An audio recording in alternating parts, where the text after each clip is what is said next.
నమస్కారం ఘంటారావానికి స్వాగతం. ముందుగా ప్రధానాంశాలు. ఎన్నికల హింస ఘటనల్లో సీఈఓ కొత్త నియామకాలు, 5 డీఎస్పీలు 7 ఇన్స్పెక్టర్లకు పోస్టింగ్లు.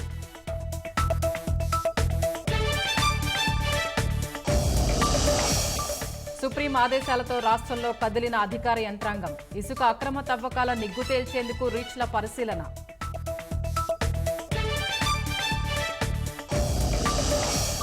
ఒంగోలులో తాగునీటి కోసం బిందెలతో రోడ్డెక్కిన ప్రజలు, వారంలో ఒక్కసారి సరఫరా చేయటం లేదని ఆగ్రహం.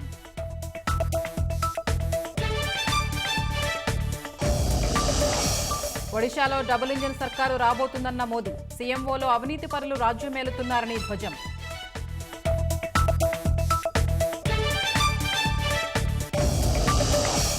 తమిళనాడులో ట్రోలింగ్తో ఆత్మహత్య చేసుకున్న మహిళ, పిల్లాడిని పట్టించుకోవట్లేదన్న వ్యాఖ్యలపై మనస్తాపం.